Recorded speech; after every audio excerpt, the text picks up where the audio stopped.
Alright, hello mga friendship! Magandang araw po sa inyong lahat and maayong buntag.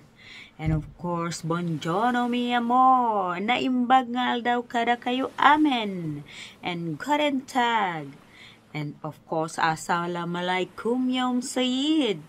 And mayad nga daw kanindong tanan mga tangay og mga kaiban dyan sa Palawan, Puerto Princesa City, and Kifak and Kifik, mga habibi natin.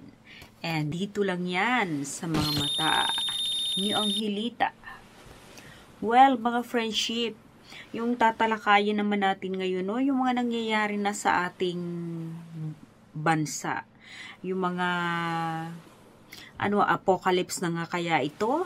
Sinasabi ng ang daming mga nanghuhula na, di ba, na nangyayari sa Pilipinas. Ito na ba ang simula raw ng paggunaw ng mundo at pinarurusahan ng mga taong may kasalanan? Sino naman ho, lahat naman ho tayo talaga may kasalanan, di ba? Wala naman hong taong perpekto. Si Lord lang ho ang perfect. Pero tayong mga nilalang, tayong mga tao, hindi ho tayo perpekto. Lahat ho tayo may kasalanan. Kaya lang, syempre, inaamin naman natin yun eh. Hindi tayo perfect. Lahat tayo may kasalanan, di ba? Kaya nga sabi nila, si Jesus daw ay nag-sacrifice, namatay sa cross para sa ating mga kasalanan. Yun, di ba? So, ngayon, dami kong sinasabi ng ating mga panatiko na kesyo nagagalit na raw ho ang ating Lord kasi nga talagang sobra-sobra na ang kasamaan ng mundo. Siguro nga ho nagkakatotoo na to, di ba? Tingnan na lang ninyo. Ang dami ho nagkakatotoo kasi kumanta lang ho na si VP Sara ng apoy na hindi mamatay, di ba? Tingnan nyo, nagkaapoy na nga sa Davao. Talagang kaya nga lang, ang seste lang ho, namatay na naman ho yung apoy. Diba? Bombero lang katapat niyan. Kasi yung apoy naman ho nila, hindi yun namamatay, sabi nga niya. Kasi yung apoy ho sa impyerno yun. Kahit 100 bombero pa ho ang pumunta doon, hindi ho talaga nila mapapatay yun. Diba? Kasi nga ho, apoy ng impyerno yun eh. Kaya nga, sabihin na natin na iba yung apoy dito sa lupa. Pero baka nga totoo ang sinasabi ni VP Sara doon sa ibig sabihin ng kanta niya na sila nga ang apoy na hindi namamatay. Diba? Ganda-ganda pa naman ang pagkakakanta niya doon. Talagang nakakagulat, di po ba mga friendship? Kasi ang layo pa ng ang layo pa ng Biyernes Santo. Pero nagbabasa na siya ng pasyon. Diba? Ang galing nga ho niya eh. Sampulan ho natin. Pakinggan muna natin ito. Ay na hindi mapatay, hakbang ng matapang, sabay-sabay sigaw ng bayan, lumaban na. They're dead in the Philippines after a fire broke out at a popular mall that happened in the city of Davao. At least 37 people are feared dead. Recovery efforts are underway. Pahirapan ng pag-apula kaya umabot na higit 1 oras bago na idineklara nga fire out. Sa drone video na ito, makikita ang makapal at maitim na usok mula sa nasusunog na mga bahay. Kita naman ang nagkukumpulang mga residente sa kalsada habang inaapula ang sunog. Dahil dyan, pahirapan ang pagresponde ng mga bumbero dahil makiti din ang daan. Para maabot ang mga nasusunog na bahay sa gitnang bahagi, umakyat na ng bubong ang mga bumbero. Tumulong na rin sa pag-apula ang mga residente. Yes, ang apoy na hindi namamatay. Nakita niyo yung mga friendship? O, diba? Apoy daw na hindi namamatay. Ayun tuloy, nangyari. Nagkasunog tuloy sa Davao City. Kasi naman kakanta-kanta pa. Apoy na din mamamatay, ano? Pero, okay lang yun. Siguro coincidence, mga friendship, diba? O baka naman talagang narinig ni Lord na kumakanta siya. And ayun nga, kasi sabi nga nila sabi ng iba, yung Davao daw place ng ng mga baluarte ng mga Duterte yan, di ba? So kaya siguro malay natin after ng apoy, tingnan nyo, lindol na naman. Baka binibigyan na sila ng aral, wina-warningan na sila. Diba? Kaya kayong mga DDS-HIT, nako, magbago na kayo. Baka pati kayo mapunta sa impyerno. Diba? Tama. Yan ang laging sinasabi ni sabi nga ni Digong noon magkita-kita raw sila sa impyerno, diba? And tapos pag nandoon na raw, uupo siya sa trono ni Satanas, sasampalin daw niya si Satanas, di ba? Tapos puputulin pa nga raw niyang buntot iihawin niya. Saan ka pa dyan? O yan si Digong. Talagang matindi. Hindi siya naniniwala na talagang my Lord. Di ba? Kaparis natin. Kasi nga, iba nga yung Lord nila Kaya ganun. Oo nga ni. Mali natin mga friendship, di ba? Parang ginagabaan na sila.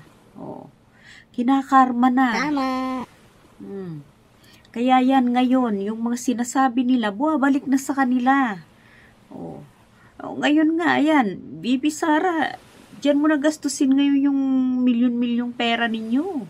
Na napakarami, at least makatulong pa kayo sa kapwa. Tama. Sa mga Davaoenyo, di ba? Hindi naman natin sinasabing dyan lang nangyayari yan. Of course, mali natin mangyayari din yan sa ibang mga lugar sa buong Pilipinas. So, nangangahulugan lang yun, talagang masyado ng makasalanan ng ang mga tao, di ba? Kaya nga tulad nga sinabi ko kanina, wala naman perpektong tao, mga friendship, di ba? Pero tingnan nyo, bakit inuuna na ang Davao? And then after that, meron na namang earthquake. Lindol na naman, di ba? Okay, let's watch this. Sandali lang muna pala mga friendship ha. Flashback lang muna natin to ha. Tingnan natin. Tingnan natin yung nangyayaring sunog sa Boulevard, Davao City. Yung mga time na yun. Flashback lang natin ito mga friendship, okay? Ayan grabe talaga nangyari.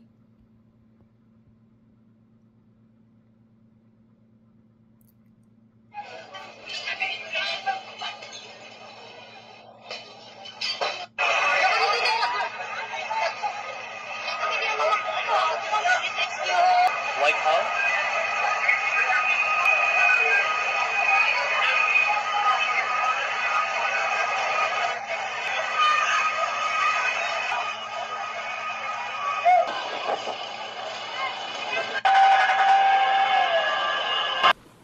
Grabe, nakakatakot, di ba mga friendship? Ang dami-dami nang nangyayaring mga disaster talaga sa bansa natin. Inuuna pa talaga ang Davao. Inuuna pa talaga ang baluarte ng mga Duterte. O di ba? Napakaraming, ang dami namang mga bayan din binabagyo, binabaha, pero mas matindi talaga ang nangyari sa Davao. And then after nyan mga friendship, eto, mga lindol na naman. Diba? Grabe, nakakatakot talaga. Nabalot ng takot ang mga estudyanteng ito sa Mapua Malayan Colleges of Mindanao sa Davao City nang yumanig ang magnitude 7.4 na lindol. Mag-aalas 10 ng umaga kanina. Dahil walang masilungan, mga upuan ang ginamit na proteksyon ng mga estudyante. Sa gitna ng unti-unting pagbagsak ng bahagi ng kisame. Sa isa pang buha mula sa eskwelahan, madilim dahil nawalan na ng kuryente sa silid-aralang ito.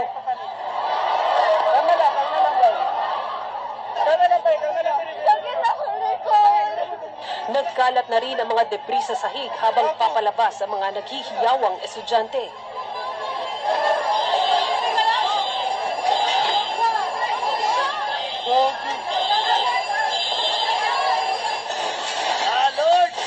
Kita rin kung gaano kalakas ang lindol sa kuhang ito. Tago! Tago! Kung saan nagbagsakan ang kisame pati mga ilaw.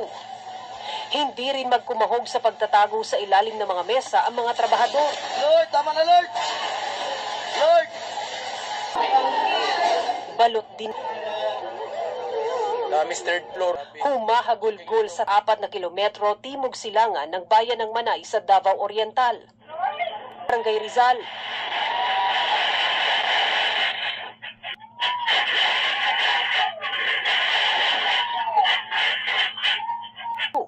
May ilang pasyente rin ng Davao Oriental Provincial Medical Center ang inilikas muna sa labas ng gusali.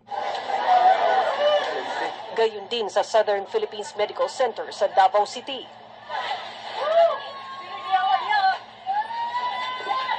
Sa bayan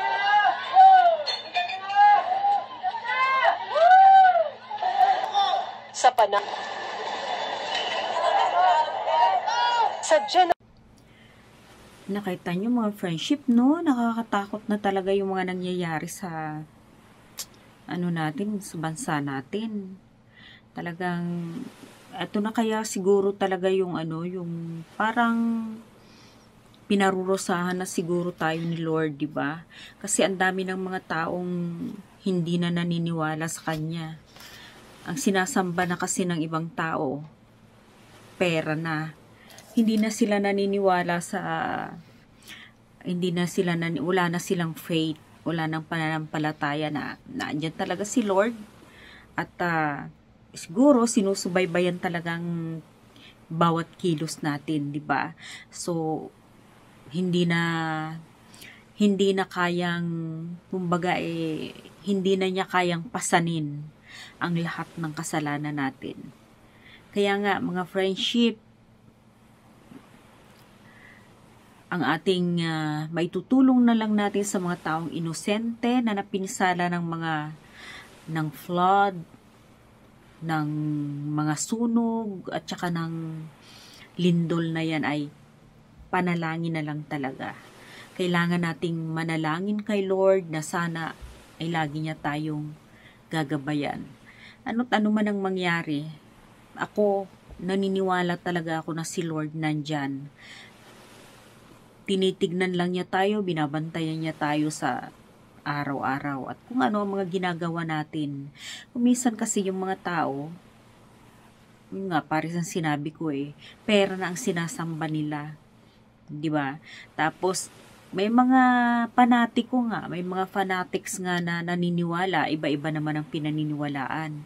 So, hindi naman natin sila po pwedeng turuan kung anong gusto nilang paniwalaan. Pero ang iba naman ginagawa na nilang negosyo yun, di ba mga friendship? Kaya ngayon, eto, naglalabasa na. Ang dami ng mga hula sa bansa natin ang mga mangyayari. So, pray na lang siguro talaga tayo kay Lord na sana hindi mangyari yung mga bagay na to. Kaparis na nga lang, eto, panoorin natin mga friendship. Then malice was born.